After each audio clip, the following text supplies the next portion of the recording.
नमस्ते दोस्तों, मनमोहक हिंदी कहानियाँ चैनल में आप सभी का स्वागत है। आज की हमारी कहानी है पति परमेश्वर। आपको हमारी कहानी पसंद आती है तो वीडियो को लाइक और चैनल को सब्सक्राइब जरूर कीजिएगा।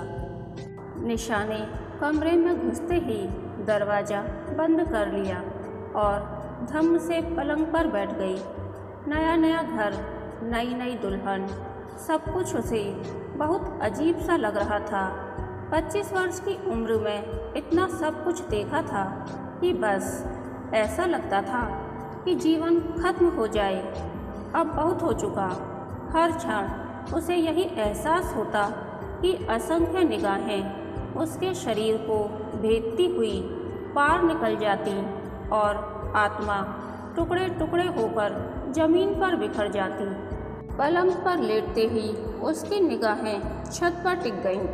पंखा पूरी तेजी से घूम रहा था। कमरे की ट्यूबलाइट बंद थी। एक पीला बल्ब बीमार सी पीली रोशनी फैला रहा था। अचानक उसकी निगाहें कमरे के कोने में फैले एक जाले पर पड़ी, जिसमें एक बड़ी सी मकड़ी झूल रही थी। कम रोशनी के कारण जाला पूरी तरह दिख नहीं रहा था, लेकिन मकड़ी के झूलने की वजह से उसका आभास जरूर हो रहा था। वह एकटक उसे देखती रही। पता नहीं क्यों जाला उसे सम्मोहित कर देता है।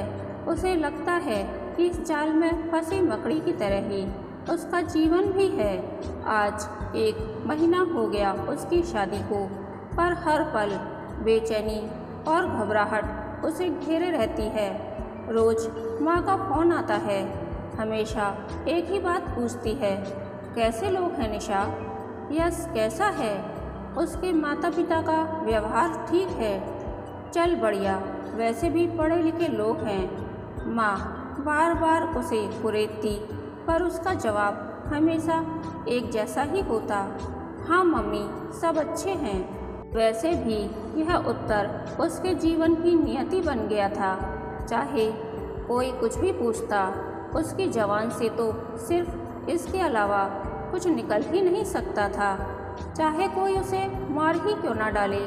पहले ही उसने माँ बाप को कितने दुख दिए हैं। पुराने ख्यालों से जुड़े माँ बाप के लिए यह कितना दुखद अनुभव था कि मात्र 25 साल की उम्र में उन्हें उसकी दूसरी शादी करनी पड़ी। उसकी आंखें डबडबा आईं। पीली रोशनी उसे चुभती हुई महसूस हुई। उसने उठकर लाइट बंद की और दोबारा लेट गई। आंसू बरबस ही निकलकर गालों पर लुढ़कने लगे। 3 साल पहले उसका जीवन कितना खूबसूरत था। पंछी की तरह स्वच्छंद, खिली खिली पढ़ाई लिखाई करती, खेलती कूदती एक अबोध युवती। माँ बाप भले ही बहुत ज़्यादा अमीर नहीं थे, अधिक सुख सुविधाएं भी नहीं थीं, लेकिन घर का माहौल कुल मिलाकर बहुत अच्छा था। वैसे घर में था भी कौन? अम्मा, बाबूजी, वह खुद और एक भाई नीरज, जो अभी हाल ही में इंजीनियरिंग की पढ़ाई पूरी करके निपटा था। दोनों भाई बहनों के बीच गहरी समझ थी। घर पर माँ की तबीयत ठीक नहीं रहती थी। एक बार बातों बातों में बहू की बात चलने लगी, पर फिर सभी को लगा कि पहले लड़की के हाथ पीले हो जाएं, फिर नीरज के बारे में सोच सकते हैं। स्वयं नीरज भी यही सोचता था। निशा परिवार के इस आकस्मिक निर्णय से हैरान रह गई। अभी से शादी, अभी तो उसकी उम्र ही क्या है, पूरी 22 साल की भी नहीं हुई। उसने बहुत विरोध किया। लाड़ प्यार में पली निशा का विरोध सफल भी हो जाता, पर तभी एक घटना घट गई। पड़ोस के मिश्रा जी के लड़के की शादी में हर्ष व उसके परिवार वाले आए। 2-4 दिन साथ रहे। मिश्रा जी से इनके संबंध बहुत अच्छे थे। उनकी लड़की आभा निशा की अच्छी सहेली थी। घर पर आना जाना था। निशा के परिवार वालों ने भी कामकाज में हाथ बटाया। इस दौरान सभी लोग न केवल एक दूसरे के संपर्क में आए, वरन प्रभावित भी हुए। हर्ष का परिवार जल्दी ही विदा तो हुआ, पर थोड़े ही दिन बाद उनका प्रस्ताव भी आ गया। प्रस्ताव था हर्ष व निशा की शादी का। निशा के पिताजी शादी की सोच तो रहे थे, पर यह बात अभी तक केवल विचारों में ही थी। जीवन में कई बार इस तरह की घटनाएं घटती रहती हैं। आदमी किसी बात के लिए अपनी मानसिकता तैयार करता है, लेकिन एकदम से ही स्थिति सामने आकर खड़ी हो जाए तो वह हड़बड़ा जाता है। निशा के घर वाले इस अप्रत्याशित स्थिति से असमंजस में पड़ गए। क्या करें क्या ना करें। पहले तो यही सोचा कि अभी से शादी करके क्या करेंगे, अभी उम्र ही क्या है, पर अंततः रिश्तेदारों से बातचीत की तो उनकी सोच बदल गई। सभी ने एक ही बात कही, भाई शादी तो करनी ही है, ऐसी कम उम्र तो है नहीं, 22 साल की होने वाली है। लड़की की शादी समय से हो जाए वही अच्छा है, फिर 2-3 साल बाद परेशानी शुरू हो जाएगी। तब फिर दुनिया भर में भागते फिरो, और 2-4 साल और निकल गए तो लड़की को कुंठाएं घेर लेंगी और माँ बाप की नींद हराम हो सो अलग। फिर इससे अच्छा परिवार उन्हें भला कहाँ मिलेगा। लड़का सुंदर है, अच्छा कमाता है, पिताजी अच्छे खासे पद पर थे, अभी काफ़ी नौकरी बाकी थी, कोई लड़की नहीं, बस एक छोटा भाई जरूर था। सीमित परिवार, इससे अच्छा विकल्प मिलना बहुत मुश्किल था। और फिर निशा का भी इतना सशक्त विरोध नहीं रहा। वह बिल्कुल ही घरेलू लड़की थी, पढ़ने में औसत थी ही, और जीवन के बारे में कोई बड़ी भारी योजनाएं भी नहीं थी। कुल मिलाकर चटमंगनी और पटव्या सब कुछ ठीक ठाक संपन्न हो गया। हंसती खिलखिलाती निशा विदा हुई और हर्ष के घर पहुंच गई। शुरू में सब अच्छा रहा, पर धीरे धीरे सब कुछ बदल गया। घर वालों की असलियत धीरे धीरे सामने आ गई। अपने पढ़े लिखे व कमाऊ लड़के के लिए साधारण सा दहेज पाकर वे जरा भी संतुष्ट नहीं हुए। रिश्तेदारों की व्याख्या ने आग में घी का काम किया, और धीरे धीरे छोटे से असंतुष्टि के बीज ने दावानल का रूप ले लिया। फिर क्या था, हर बात में कमी, हर बात पर शिकवा शिकायत। सारी बातें इतना गंभीर रूप नहीं लेती, लेकिन हर्ष भी अपने माता पिता के सुर में सुर मिलाकर बोलने लगा।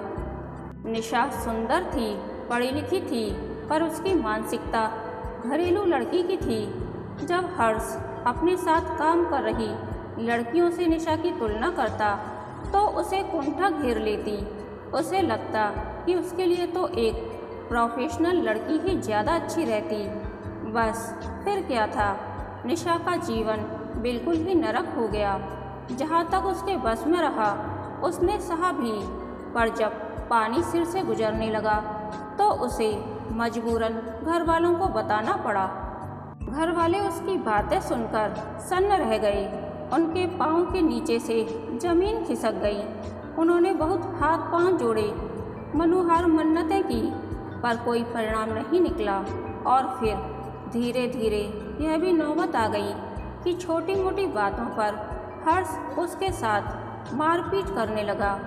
सारे घर वाले मूक दर्शक बनकर तमाशा देखते रहते। निशा को लगा कि अब कोई विकल्प नहीं बचा, इसलिए वह घर छोड़कर वापस मायके आ गई।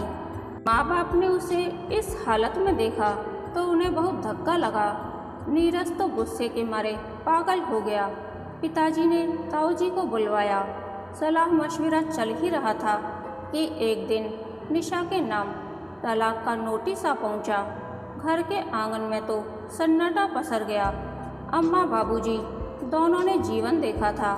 वे मतभेद की घटनाओं से दुखी हुए, पर उन्हें इस परिणाम का जरा भी एहसास नहीं था। उन्होंने लड़ाई झगड़े तो जीवन में बहुत देखे थे।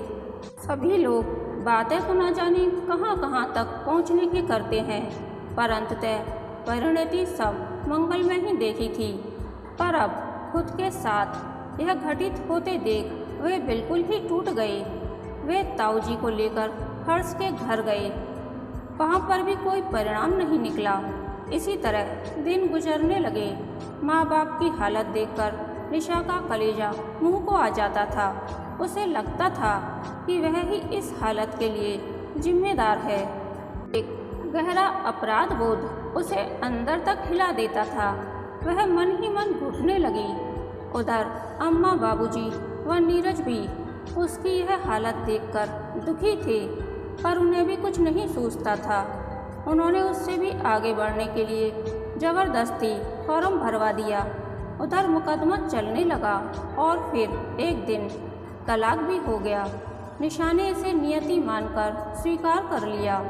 इंसान के जीवन में जब तकलीफ़ें आती हैं तो उसे लगता है कि वह उन्हें कैसे बर्दाश्त कर पाएगा, और वह स्वयं नहीं जानता कि उसके मन में सहने की कितनी असीम शक्ति मौजूद है। वह धीरे धीरे अपनी पढ़ाई करने लगी। इसी तरह काफ़ी समय निकल गया। नीरज की शादी की बात चलने लगी। लोग बातचीत करने आते, पर निशा का सवाल प्रश्न चिन्ह की तरह सबके सामने खड़ा हो जाता था। निशा को बस लगता कि धरती फट जाए और वह उसमें समा जाए। नीरज को भी उसकी बहुत चिंता थी। उसने अम्मा बाबूजी पर जोर डाला कि वे दीदी को पुनर्विवाह के लिए राजी करें। निशा इस बात को सुनकर बहुत भड़की, चिल्लाई। उसने 2 दिन तक खाना नहीं खाया, पर फिर जब अम्मा उसके कमरे में आकर रोने लगी तो उसे लगा बस अब वह उनकी इच्छाएं पूरी करके ही उन्हें तार सकती है। उसने खुद को नदी में बहती हुई लकड़ी की तरह छोड़ दिया, जिसे धारा बहाती ले जा रही है। बस जल्दी ही शादी हो गई। न कोई उमंग उल्लास, न कोई धूम धड़ाका, बहुत ही सीधे सादे ढंग से। उसने वरमाला के समय ही तो दूल्हे को पहली बार देखा, पर कोई एहसास उसके मन में नहीं जगा। बहुत ज़्यादा लोग इकट्ठा नहीं थे, फिर भी उसे ऐसा लग रहा था कि वह उन्हें बर्दाश्त नहीं कर पा रही है। पल पल वह रस्में दोहराई जा रही थीं। हवन कुंड में अग्नि प्रज्वलित हो गई थी। छोटी व सूखी लकड़ियाँ चटक चटक कर जल रही थीं। कैसी किस्मत है उसकी, यही सब दोबारा दोहराना पड़ रहा है। 7 फेरे, पहले और किसी के साथ वचन, अब किसी और के साथ। पहले भी तो पवित्र अग्नि के सामने मंत्र उच्चारित किए गए थे। किसी ने मना नहीं किया था। क्यों नहीं निभा पाए इस वचन को? ऐसा क्यों हो जाता है? पंडित जी ने सिक्के में सिंदूर भरकर यश को पकड़ा दी। उसने मुस्कुराते हुए निशा की मांग में सिंदूर भर दिया। उसकी सूनी मांग एक बार फिर सिंदूर से चमकने लगी। सिक्के का सिर पर स्पर्श होते ही उसे अजीब सा लगा। क्यों दोहराया जा रहा है उसके साथ ये सब? क्यों कोई मंत्र इतना ताकतवर नहीं रहा कि वह उसके सिंदूर को बचा पाता? छोटी छोटी बातें उसकी मांग का सिंदूर उजाड़ गईं, तो फिर उसकी आंखें गीली हो गईं और फिर वह विदा होकर पति के घर आ गई। ठीक वैसे ही जैसे कभी अम्मा बाबूजी का साथ छोड़कर हर्ष के साथ चलती थी, तब भी यही दोहराया गया था कि यही पति परमेश्वर है, यह घर ही सब कुछ है, अब यही तुम्हारे माता पिता हैं। तुम्हें मोक्ष तभी मिल पाएगा जब तुम्हारी अंतिम यात्रा पति के कंधों पर जाएगी। पर हर्ष ने तो जीते जी मोक्ष दिला दिया, जीते जी उसकी अंतिम यात्रा संपन्न करा दी। और अब यहाँ नए घर में अब वह फिर पति के कंधों पर चढ़कर मोक्ष की कामना करेगी। तभी दरवाजे की आहट से वह चौंक गई। आंखों से आंसू पोंछते हुए उसने दरवाज़ा खोला। सामने यश मुस्कुराते हुए बोला, क्या बात है, क्यों अंधेरा कर रखा है? वह क्या कहती, बस चुप ही रही। यश ने निशा को सोफे पर बिठाया और खुद भी सामने सोफे पर बैठ गया। तुम परेशान हो? वह फिर कुछ नहीं बोला, बस आँखों से अश्रुधारा बहने लगी। निशा, पता नहीं तुम क्यों अपराध बोध से ग्रसित हो। इतनी बड़ी दुनिया है, तरह तरह के लोग हैं, सबकी मानसिकता अलग अलग है। यदि अम्मा बाबूजी ने तुम्हें किसी ऐसे व्यक्ति के साथ जोड़ दिया जिसके मापदंडों पर तुम खरी नहीं उतर सकीं, तो क्या तुम अपने आप को खत्म कर लोगी? एक ऐसे व्यक्ति के लिए जिसने केवल भौतिकवादी मापदंडों के आगे तुम्हें नकार दिया, तुम्हारी भावनाओं को बिल्कुल नहीं समझा, एक ऐसे व्यक्ति के दिए गए कटु अनुभव को तुम क्यों जिंदगी भर संजोकर रखना चाहती हो? वह एक क्षण रुका और निशा के आंसू पोंछते हुए बोला, जीवन में हम दिन रात देखते हैं, इतनी विसंगतियों से भरा है जीवन। हर पल कहीं ना कहीं किसी व्यक्ति के साथ ऐसा कुछ घटता ही रहता है। ऐसे में व्यक्ति क्या करे? क्या वह किसी दूसरे के द्वारा की गई गलत हरकत से अपने अस्तित्व को मिटा डाले? कोई दूसरा अगर बुरा निकल जाए तो क्या तुम अपने सारे जीवन को अभिशप्त कर लोगी? वह रोने लगी। नहीं, पर मुझे लगता है कि आपके साथ कहीं नाइंसाफ़ी तो नहीं हुई है। मैं आपके लायक। तुम भी बस। यश बीच में ही बोला, अगर तुम्हारे साथ पहले कुछ घट गया हो जिसके लिए तुम जिम्मेदार नहीं हो, क्या तुम्हारे व्यक्तित्व पर प्रश्न चिन्ह लग गया? निशा, तुम्हारा व्यक्तित्व बहुत अच्छा है। तुम्हारी सहजता, सौम्यता, सभी कुछ अच्छा है। व्यक्तित्व का मूल निर्माण आदमी के आंतरिक गुणों से निर्मित होता है। अगर हमारे बाहरी जीवन में कुछ गलत हो गया तो इसका मतलब यह नहीं कि हम गलत हो गए। और सही बात तो मैंने तुमसे शादी कोई सहानुभूति की वजह से नहीं की। मैंने तुम्हें देखा, तुम अच्छी लगीं, बस यही पर्याप्त है। पर अब आज से नया जीवन जीने का संकल्प लो।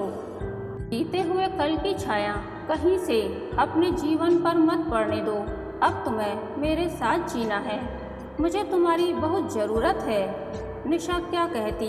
उसे लग रहा था कि उसके जीवन पर छाई कुहासे की परत धीरे धीरे हटती जा रही थी। वह यश से लिपट गई और उसके सीने में मुंह छिपा लिया। उसके आंसू निकलकर यश के सीने पर गिर रहे थे। उसे लगा कि उसकी पुरानी जिंदगी की कड़वाहट आंसुओं से धुलती जा रही थी। अब निशा खुश थी, बहुत खुश। कहानी के अंत तक बने रहने के लिए धन्यवाद। यह कहानी आपको कैसी लगी प्लीज़ कमेंट करके बताइए।